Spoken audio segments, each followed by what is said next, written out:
Buenos días a todos.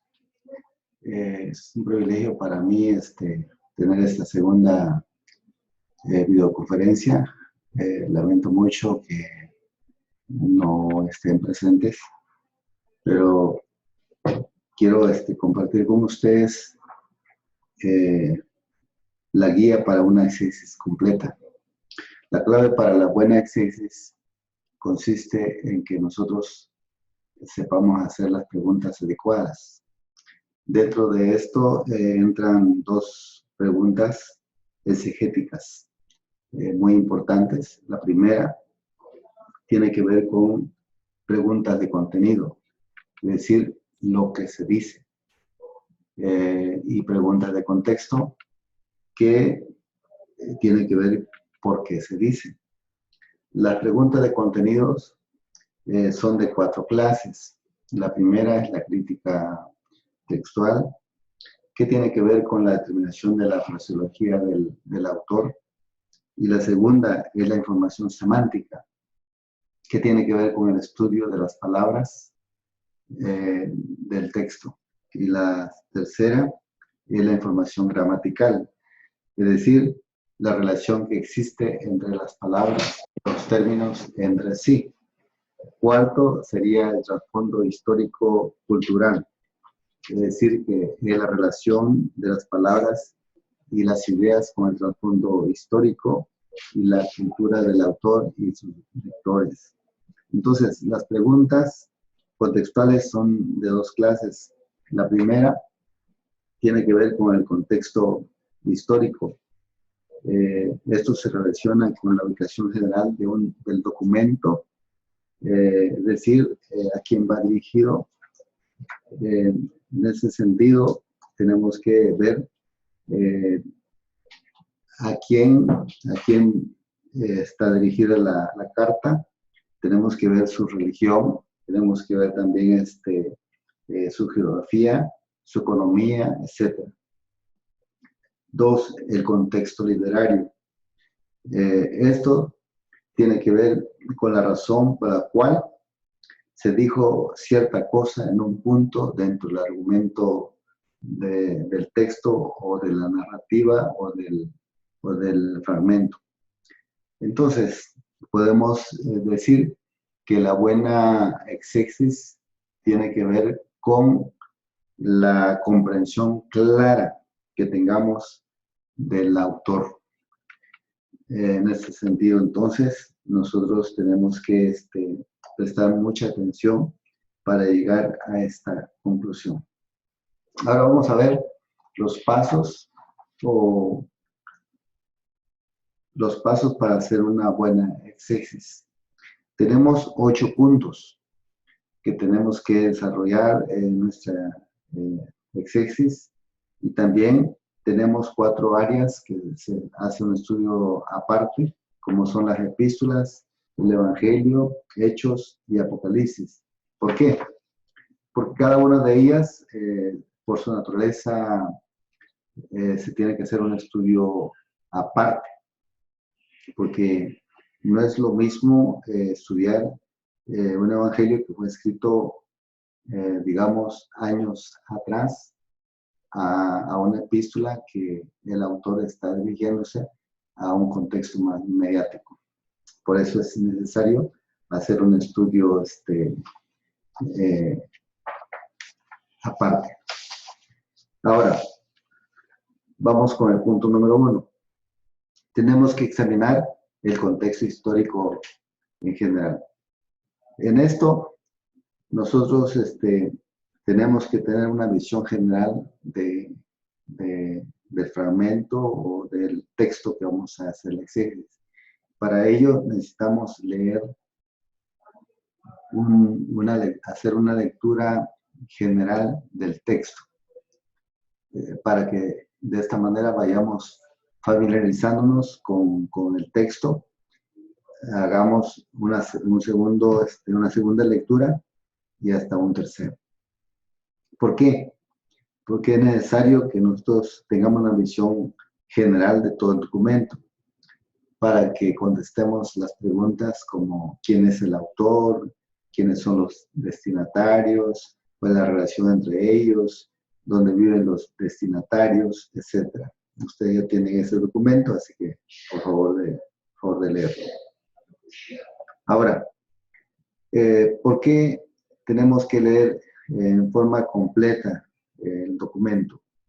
En primer lugar, es que siempre debemos de leer todo el documento, porque es necesario tener un concepto provisional de todo antes de analizar algunas de sus partes.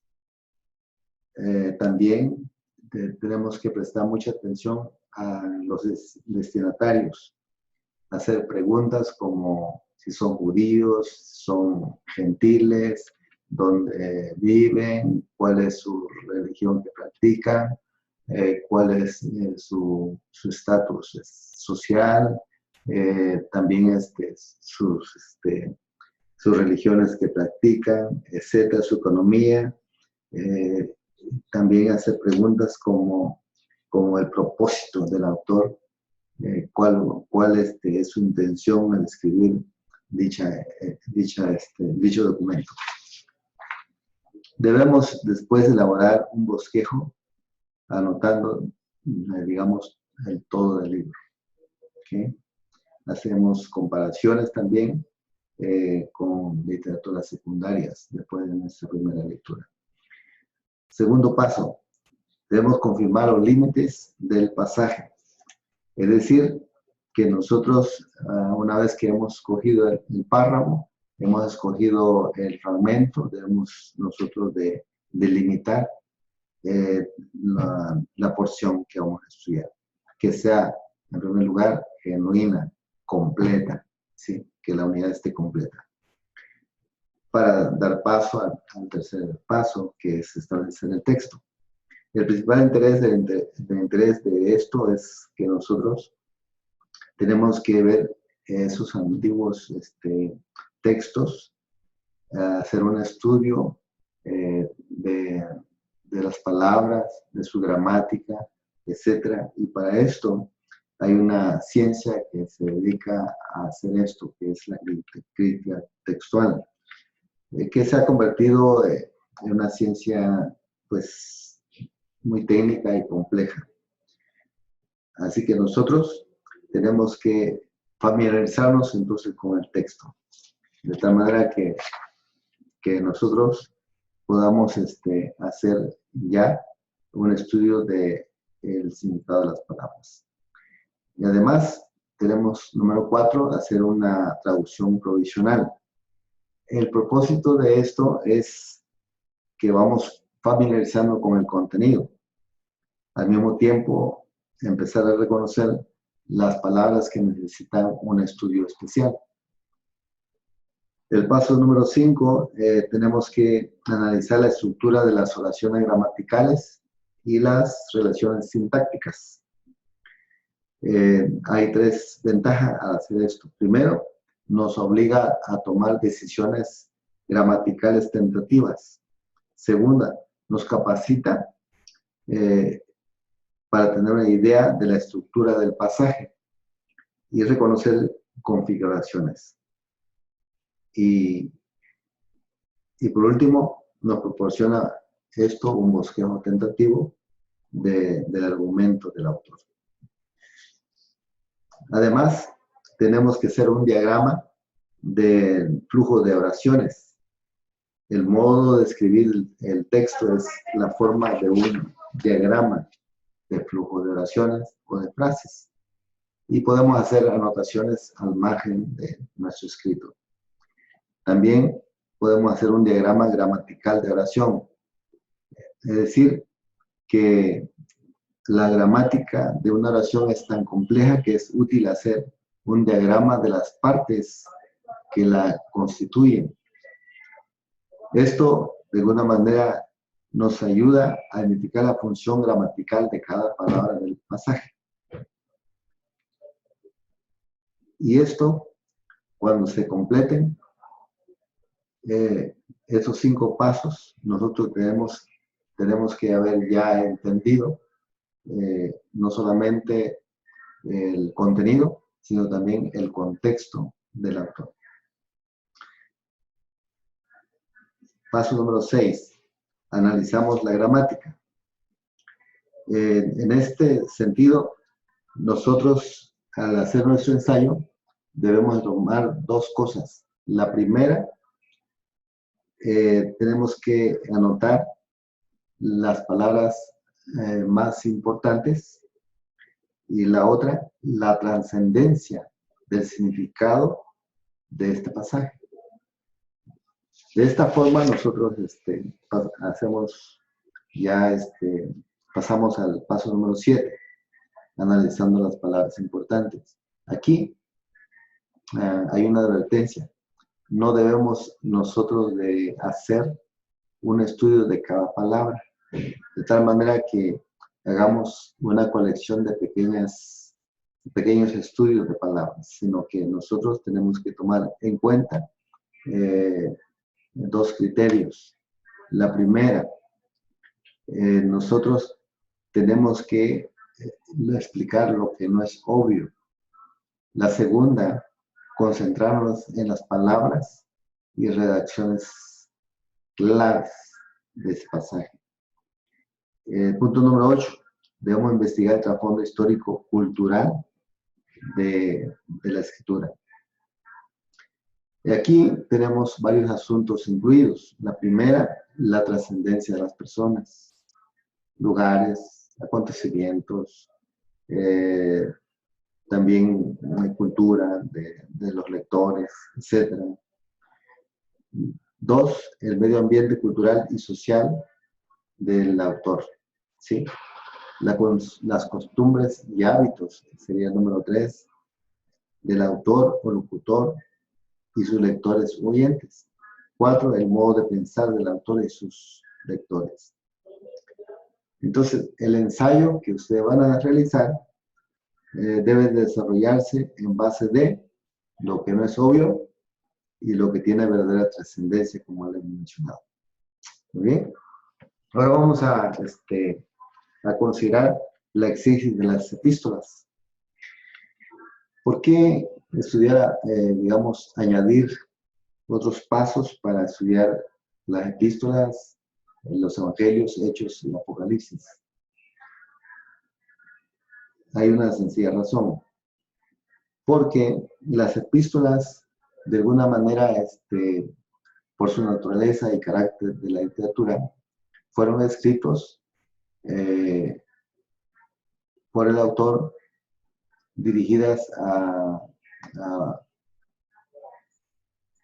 sus lectores que fueron unidimensional. En otras palabras, si lo escribieron en el año 65 y ese mismo año hacían llegar sus documentos a sus lectores.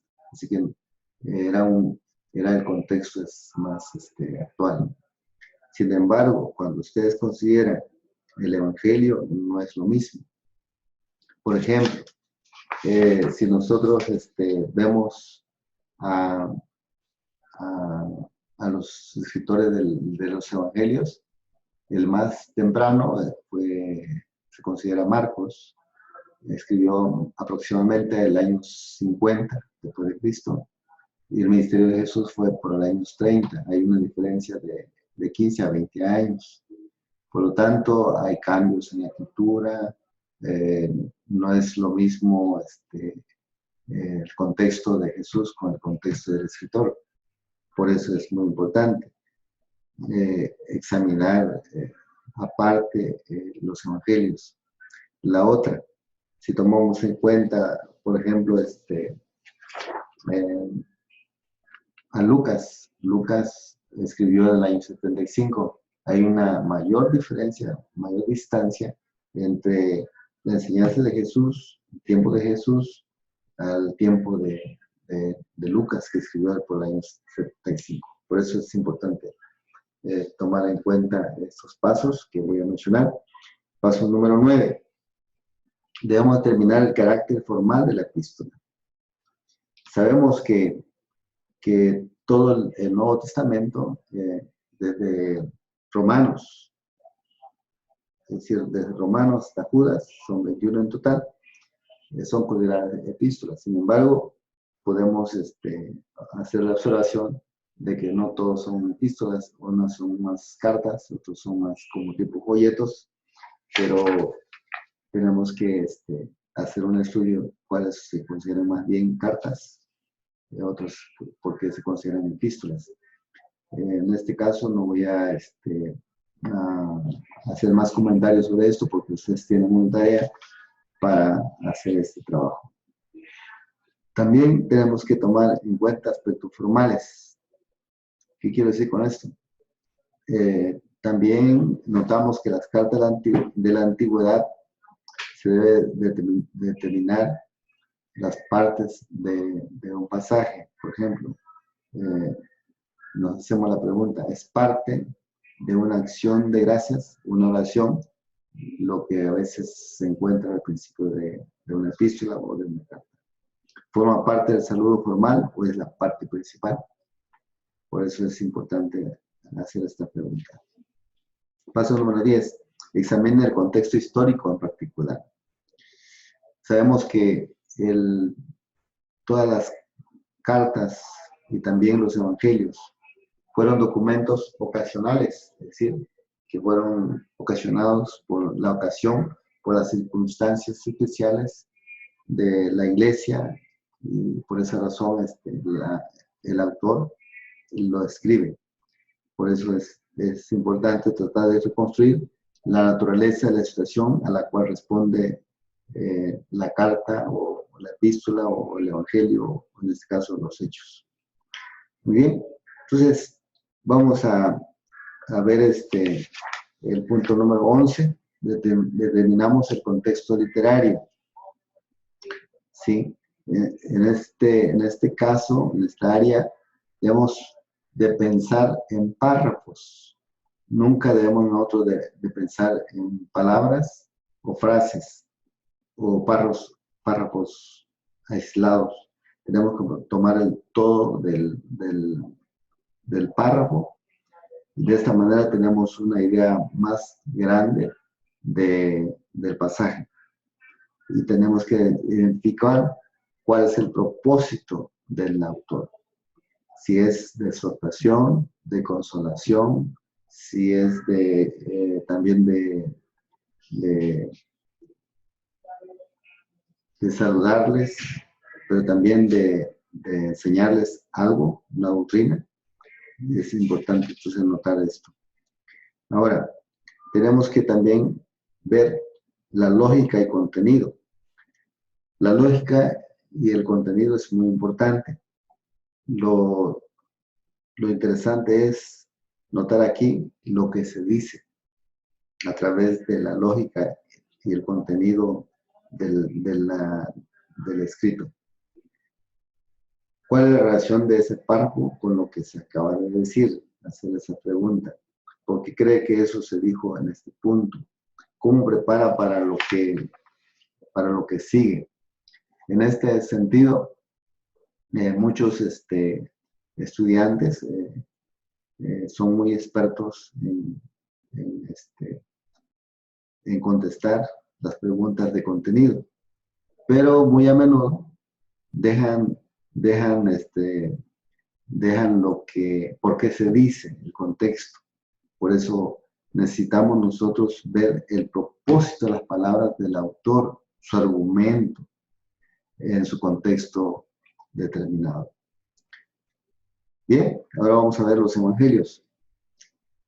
Ahora, los evangelios, por su naturaleza, notamos, ya lo mencionamos, que hay una distancia entre la escritura del autor al contexto de Jesús.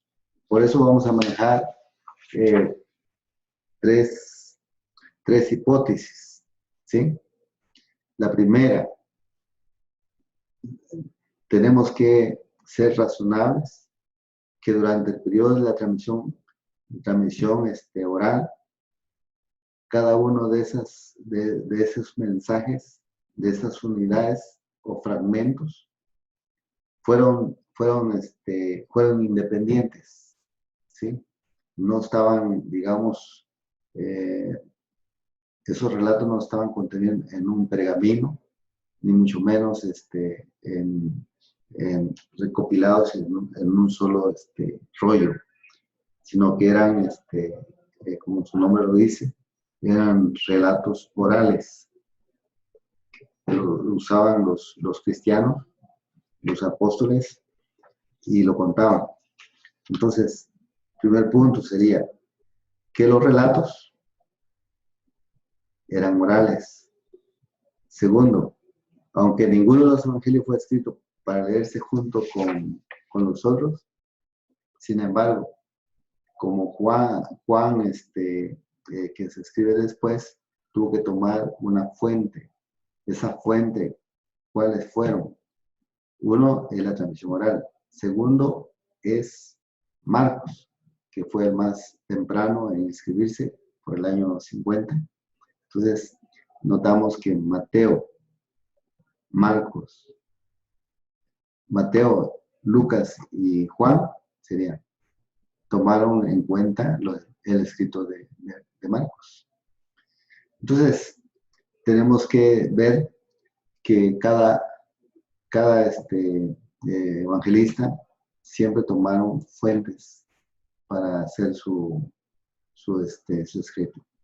La tercera hipótesis es que cada evangelista seleccionaron, organizaron y adaptaron los materiales que ellos pusieron en su libro, en este caso en los evangelios. Claro, tenemos que tomar en cuenta que el Espíritu Santo era el que los dirigía a ellos, en otra palabra, los inspiraba. Entonces, esta es nuestra tarea como exégeta. Tenemos que tomar en cuenta estas hipótesis para que nuestro acercamiento al texto sea lo más real posible, ¿sí? Entonces, hasta aquí vamos a dejar nuestra intervención en esta videoconferencia y les pido que por favor tomen en cuenta que las clases empiezan a las 9:15 para que así el próximo viernes estén con nosotros. También les recuerdo que las tareas que les he asignado en la unidad 2 lo tomen en cuenta. En lugar de entregarme las tareas el 6 de septiembre, me lo van a llegar el 13 para que tengan un poquito más de oportunidad de trabajar en ella. Bien, gracias. Así que mucho gusto de poder compartir con ustedes este material y nos vemos en la próxima.